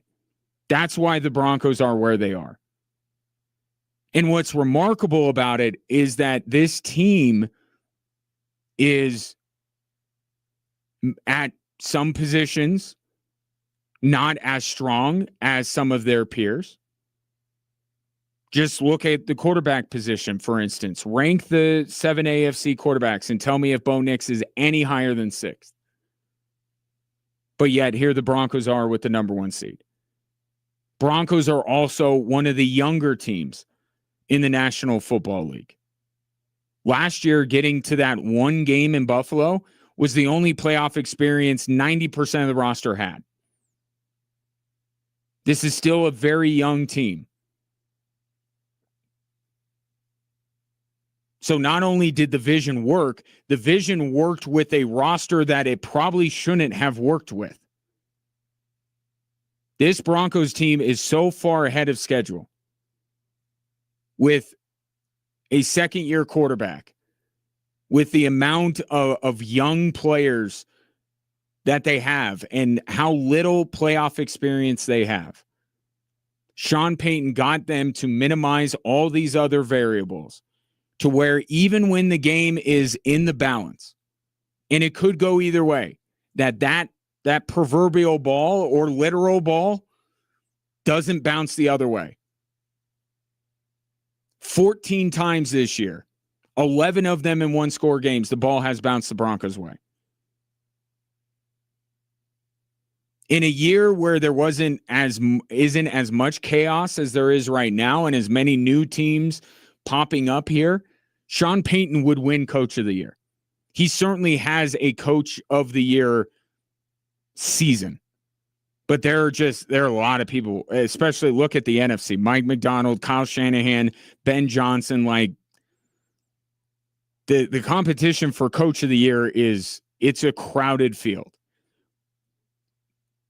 And Sean Payton will not ultimately win because this is a team that did, for everything I just said, they did make the playoffs last year. But for them to take a step, and it's not a step, it's a leap. It's a leap to go from, hey, we're the last team in, happy to be here, to now the playoffs run through us. It's a jump. It's a leap that the Denver Broncos have taken. And the guy that deserves more credit than anybody else is Sean Payton. And when you're deciding who you're going with, who you're going to be backing in what is a wide open AFC, if coaching matters to you, or if that is the most important thing to you, if that makes the difference, I look at Sean Payton before I'd look at anybody else in this AFC playoff field. The road to the Super Bowl will go through Denver after their 19-3 win over the LA Chargers. Here is story number 2, an old friend with a measure of revenge against the Denver Nuggets yesterday.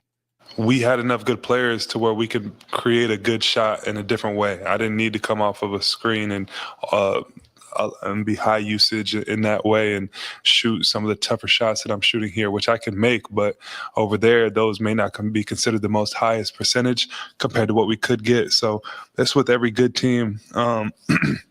But it is good, to be able to kind of show what I'm capable of and kind of get some of the recognition. Yesterday, you were treated to, you ever run into an ex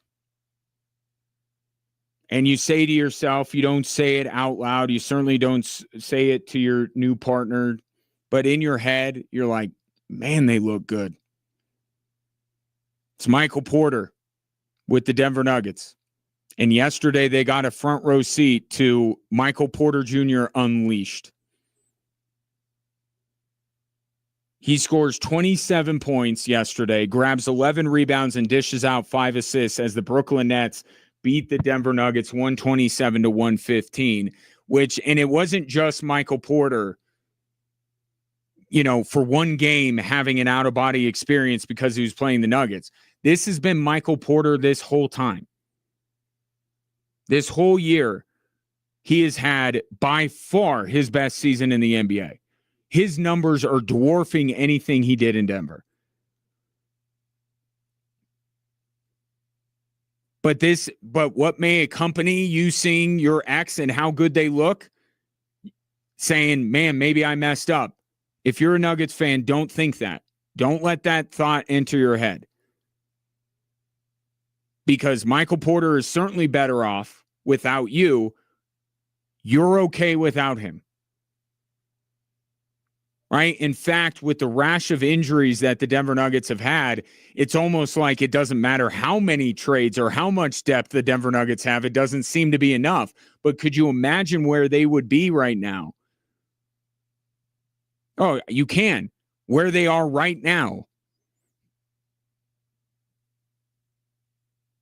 But there was a time earlier this season where you had Cam Johnson on the floor and you had Jonas Valanciunas and you had Tim Hardaway. All of these guys, it's not just who you got in return for Michael Porter. It's the flexibility financially that allowed you to get Jonas Valanciunas and Tim Hardaway. That until all of this stuff happened with Jokic and Valanciunas, and now Tim Hardaway's not playing tonight, and Aaron Gordon got hurt, and now he's back, but he's not playing tonight. My point is, you saw, it's unfortunate the timing that the Denver Nuggets, who are so severely undermanned, would not be able to put up their best effort against Michael Porter Jr. to say, we're not doing so bad ourselves. But grand scheme of things, you saw it right before the holidays. This Denver Nuggets team is better off having made the Michael Porter deal. And in a rare thing that never happens in the NBA, both teams won. Both teams got out of the trade what they were looking for. And now Michael Porter is in a place with Brooklyn where he can take all the shots he wants. He can fully show the potential that he has as a player. I'm genuinely happy for the guy. It was a tough spot to be in. And Cam Johnson has found that out firsthand.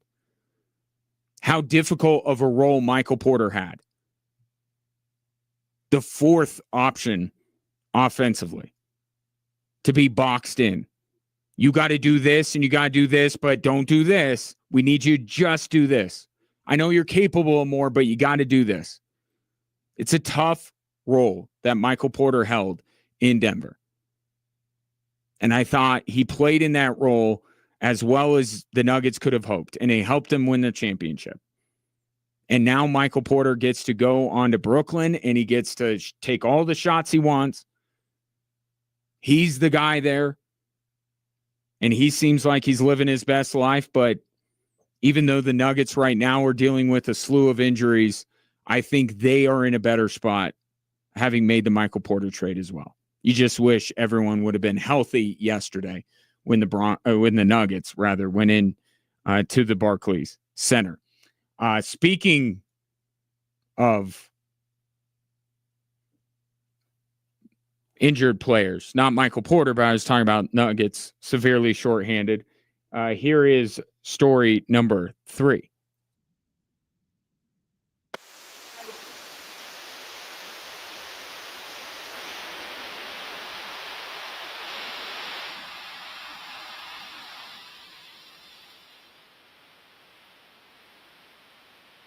Panthers television on the call. The Avs, for just the 3rd time this season, lost a game within 3 periods. In regulation, they fell to Florida 2-1. And I know what you're thinking, Ryan, what does that have to do with injured players? Because the bigger story of that game is that Gabriel Landeskog basically blew a tire on a breakaway yesterday and crashed into the boards, and now he's going to be out for a period of time. We don't know how long. Sometime.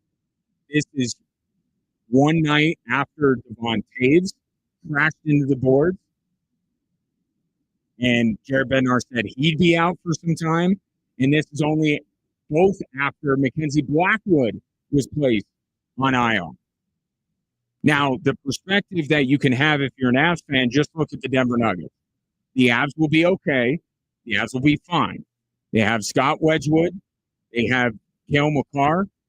They have Valerian Nichushkin. They have plenty of other players that can step up in the absences of Blackwood and Taves and Landeskog. And as long as these aren't season-ending, super long-term injuries, it'll be fine. And it's only 3 compared to the Nuggets, who have like 8 guys hurt right now. So I am not here to fan the flames of panic if you're an Avalanche fan. It's a bummer, especially for Gabriel Landeskog,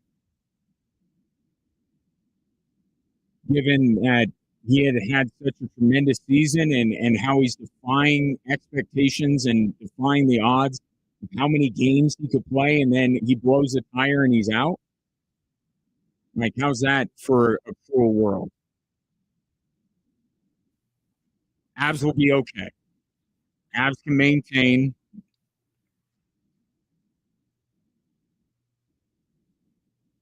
But bummer yesterday with the 2-1 loss to Florida, just their 3rd regulation loss, and then losing Gabriel Landeskog, joining Mackenzie Blackwood and Devon Taves on the show. 719-247-1313. Take your thoughts on the 3 stories that are driving the show. Coming up next, Black Monday across the NFL. 6 openings. Could Vance Joseph be leaving the Broncos for any one of them? That's next. Here on both Extra Sports 1300 and now proudly on 740 KPR as well.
719-24-7-1313 is the number. If you're joining us on KVOR, commit that number to memory or save it in your phone because that technology exists in the year 2025. And then make sure you text or call into the show to give your thoughts or to ask questions or anything pertaining to the day's topics. To wit, Rich is on the line and wants to talk about Gabriel Landeskog. Rich, fire away. Glad to have you. Well, I'm glad to have you. I get a twofer apparently with Cale Makar as well. But Gabe, well, as you call him, Gabriel Landeskog, I'm seriously concerned about whether this is an injury to the leg and knee that he damaged so bad. And it was just, I wouldn't say a miracle, but nobody expected him to come back, much less to play this well. Injury, same location?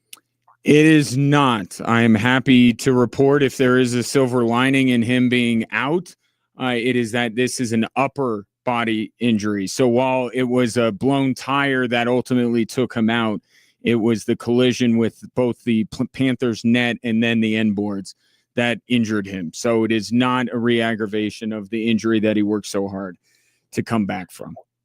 Well, and I want to ask real quickly, if I can, about the Olympics. I know a lot of the Avs players are not American. We've got all kinds of nationalities, but do you think it'll have any impact on the Avs in the long run? No. I think that, in fact, part of why the Avs are playing at the level they're playing at now is because that Olympic carrot is being dangled in front of them. We saw Brock Nelson get, what a cool moment for Brock Nelson, third generation Olympian now. All the players who are representing their countries, even Scott Wedgwood, we were talking about him potentially representing Canada. That didn't happen. I think that the Olympics has actually been a positive thing for the Colorado Avalanche. But yes, I would avert your eyes coming out of the Olympic break. It might be a little bit ugly, but I think ultimately the Olympics is a good thing for the Colorado Avalanche. And I want to say, I really appreciate you being on 740. I normally listen on my phone on the app. I just got in the car, turned the radio on, and boom, it's always, I think I was super glued to 740 KBOR. Great being able to listen to you in the car. And I would imagine that it is on KVOR in the mornings as well. Would it not be? It would be, because I'm listening to Jim Arthur and Sean and everyone else as I'm getting ready for an 8 to 10 o'clock job that I have. Right, that 8 to 10 o'clock job. I hear you're very popular at your 8 to 10 job. Well, you're very popular at yours. It is great. I swear to God, it is so good having you. I'm so excited.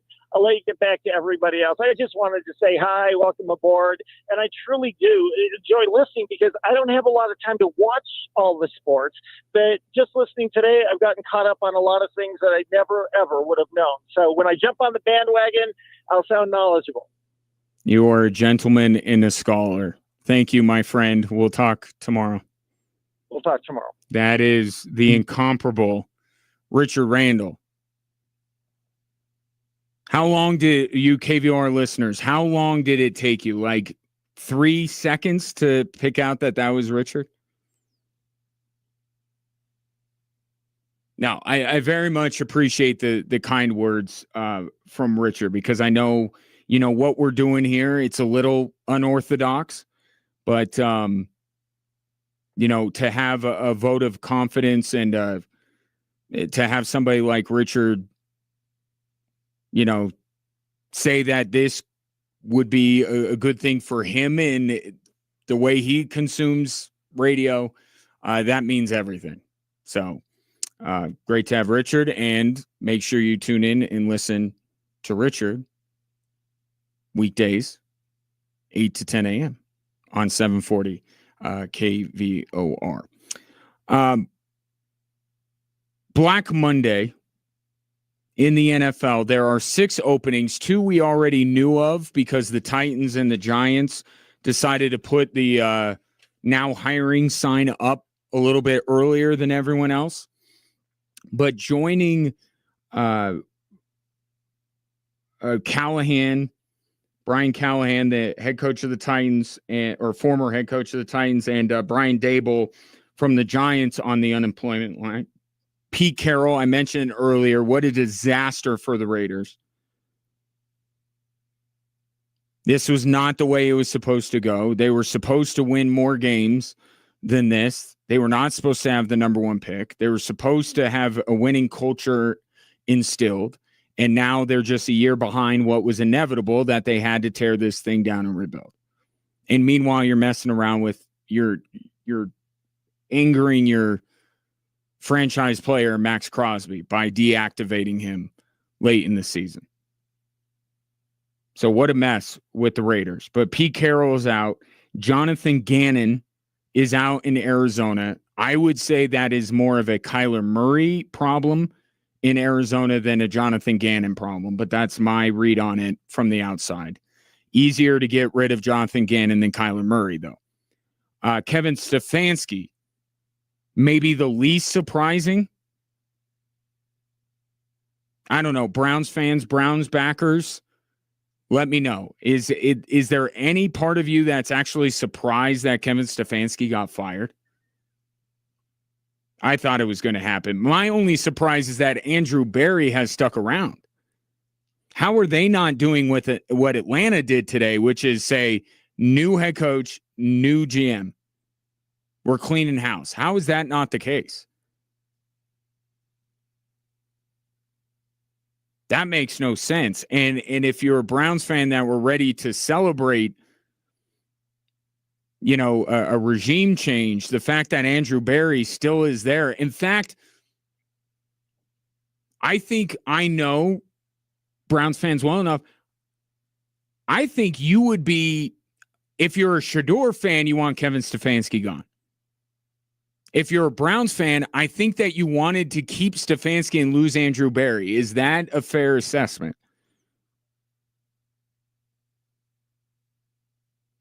And if you could lose, if it was a cleaning of the house from Jimmy Haslam, and you wish, obviously, that Jimmy Haslam would just fire himself as well. But if it was both Berry and Stefanski out, you'd be happy. Yes? Just Berry out, also happy. Only Stefanski out, I'd be curious your thoughts. Because I think Stefanski is the Mike Vrabel, he's going to get hired immediately guy. I think Stefanski's a bright dude. I think he's a good coach, and I think he did handle Shador correctly. As much as people want to say otherwise. Maybe he's not the biggest supporter of Shador.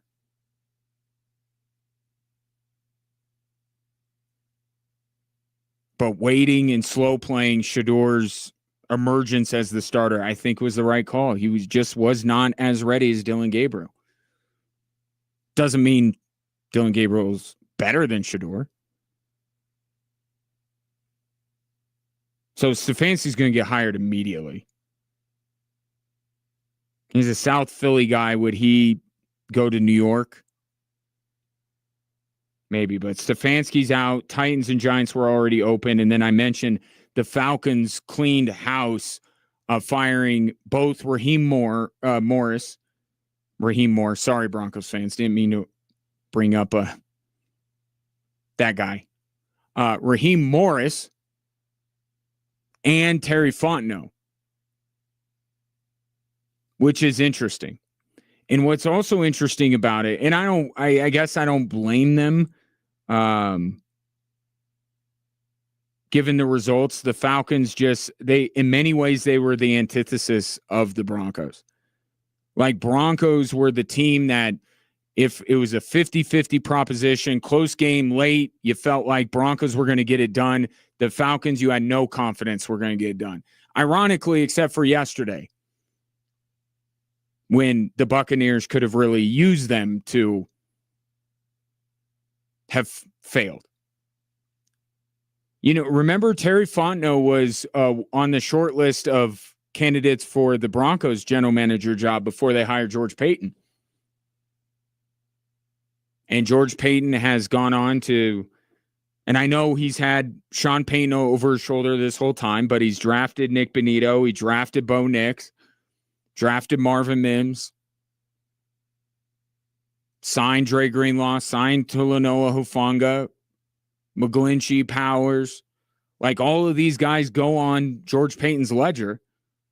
And meanwhile, Terry Fontenot decided to sign Kirk Cousins to a $200+ million contract coming off of an ACL tear, and then immediately go out and draft his successor, Michael Penix. Shocking that did not work in Atlanta.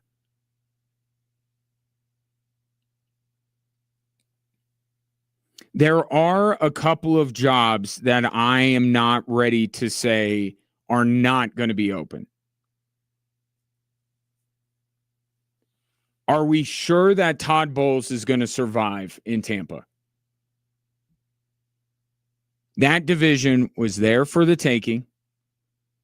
Tampa, on paper, was easily the best team. I know they dealt with injuries, but late in the season, they got back Mike Evans, they got back Tristan Wirfs, and yet they still faltered down the stretch. Yes, they beat Carolina, but they had themselves in a position where the Falcons, being the Saints, would knock them out of the playoffs. And even if they would have gotten in, look at the record. In that division, the one bad division in the NFC,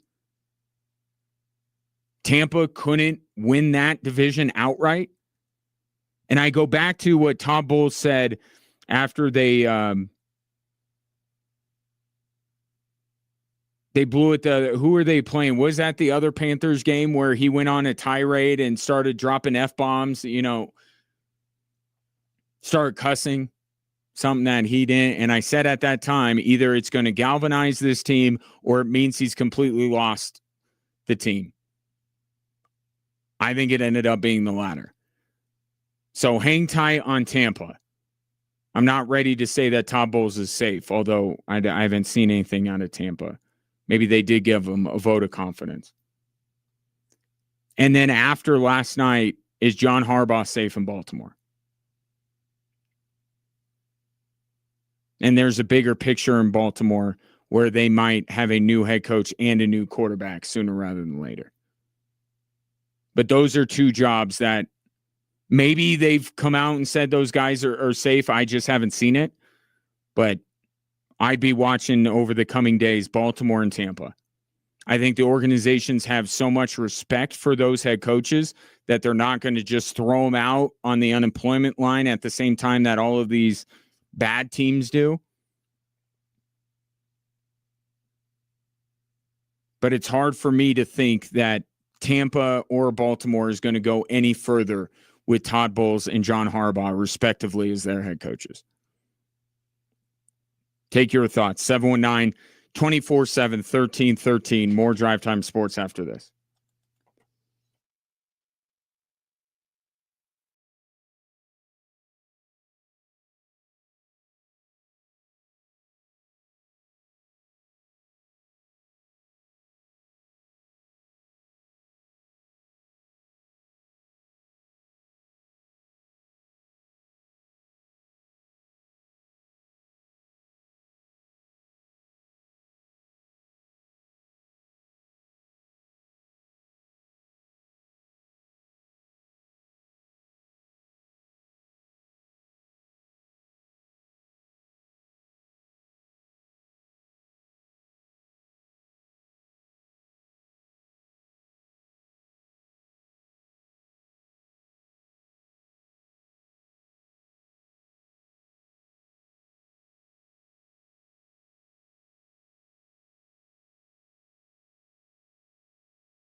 Coming up at the top of the hour on Extra Sports 1300, it'll be the Denver Nuggets taking on the Philadelphia 76ers. And how's this for irony?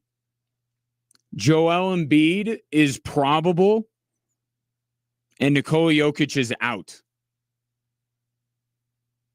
On Philadelphia Sports Talk Radio all over the day today, is Jokic ducking Embiid? Not saying that they understand nuance or have self-awareness, but I wouldn't be shocked if somebody in the Philadelphia either fan base or media landscape threw out the idea of, oh, how's this? Joel Embiid's going to play, Nikola Jokic isn't. May as well take back all the nasty things Denver fans said about Joel Embiid ducking Jokic. First of all, I don't care what the injury report says. I'll believe Joel Embiid is playing when he steps onto the court for the jump ball. And then I'm keeping track of his minutes and making sure he plays more than 15. Nuggets have everybody out. I mean, this is a terrible way to promote the broadcast, and I encourage you to listen by all means, but everybody is out. Just everybody. Like, Ryan, who's out? Everybody. Go ahead, name a Nuggets player. They're out. Jokic, out. Cam Johnson, out. Aaron Gordon, out. Christian Brown, out. Jamal Murray's out. Jonas Valanciunas is out. I'm serious. All of those guys are out. They are absolutely punting on this basketball game. And yet, I just want to get this on the record before I end the show today. Watch the Denver Nuggets win tonight. Watch it like a remember Magnificent Seven a few years ago. Nuggets were down to 7 players. They go in to Utah. Somehow get a win. I think they beat the Bucks a couple nights after that, too.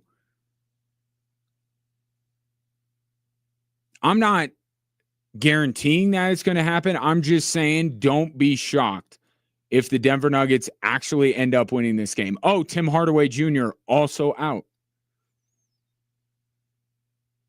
Also out. So that's coming up at the top of the hour on Extra Sports 1300. On 740 KVOR, it will be Mark Levin, which it will be every weekday following this show. So Mark Levin didn't go anywhere. Still here on 740 KVOR, or here, or on 740 KVOR. I guess here's Extra Sports 1300 and KVOR. I'll get used to it. You'll get used to it. We'll work out the bugs. This will be good. I'm excited for this, legitimately. And getting interaction the way I have both on and off the air today tells me that we may be on to something here. This coming in via X at NorthJR79 or 79 on X says, we don't have one too many games in the NFL, which is something I asserted earlier because I was watching the NFL this weekend. I'm like, it's not even that this could have all been an email. This didn't even need to exist. This didn't need to be communicated. We didn't need to have the Broncos play the Chargers. What purpose did that game yesterday serve? Other than sowing more seeds of doubt, perhaps. Because this offense couldn't put the ball in the end zone. As fun as last night was between the Ravens and the Steelers, we ended up with the same division leader that we had going into this week. So you have a Myles Garrett sack record, which is going to be scrutinized because he had one more game to do it than Strahan did, or T.J. Watt did. Sorry, I'm losing track of all the. Is the sack number record going to be like the home run number? Not for the reasons that you think. We're not talking Barry Bonds here, but I'm just saying Are we getting to the point, and the Denver Broncos are a great example of this? They sacked the quarterback so many times this year. The most that they ever have in the history of their franchise. They were just short of an NFL record for sacks. But that's the best team at sacking the quarterback. But how many other teams are very good at it? So are we going to, as much as this, it was Strahan for a long time, and now it's changed hands a couple of times in fairly recent history. Is this going to be a thing now? Is the number going to go up and up and up and up? And are we just going to keep seeing this record changing hands? But for now, it will be looked at with a little bit of a side eye, given that Garrett needed 17 games to get it. But so his sack record, Keenan Allen's bonus, and the NFC South. Am I missing anything? Was that the only things that we couldn't have decided in 17 weeks, that we had to go 18 weeks? Steelers still the AFC North champions. Broncos had the tiebreaker, had the number 1 seed before Sunday. So anyway, I think that the season is one game too long. At North JR79 on X says, oh, no, Ryan. We need to go the other way. We need a 20-game season. No exhibition or preseason games. Start the season in August. Give each team 2 bye weeks. Nobody wants to watch 10 months of boring NBA games. Let's do it. Now, I would stick up for the NBA, but I understand that you are definitely speaking for a lot of people, so I'm not going to push back too hard against that notion. I think in a sport that is as violent, and I get what you're saying, you basically take the preseason games and replace them with regular season games, but here's the thing. There's still a good number of teams, half, 3/4 of the teams in the NFL, and don't play anybody in the preseason. And now you're asking those teams, the Sean McVay types, shall we call them that? You're asking them to not only play their best players, but play them in a game that matters in August. To say nothing of how we need to keep the Miami Dolphins they got to start the season on a 4-game road trip. You can't put teams outdoors in pads and helmets against the Miami Dolphins in August. I know these are gladiators and all that, but come on now. Miami can't play a home game in August. At least not one where their best players are expected to play for an entire game.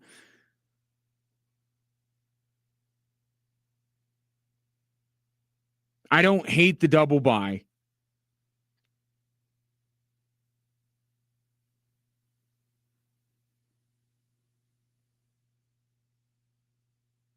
But I think we're good because we just don't need this many games. I get the sentiment. The sentiment is more NFL and less everything else. Look, I'm with you. I look forward to the NFL season. I consume the NFL at the level that most Americans do. But I'm good with the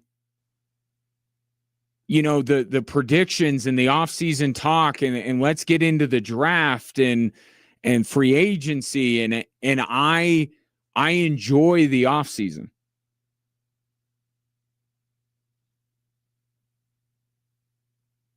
I think Joe Burrow brought up the double bye. That I heard him say that too. I have to look into it, but I think it's too long. I do. I don't need more NFL games.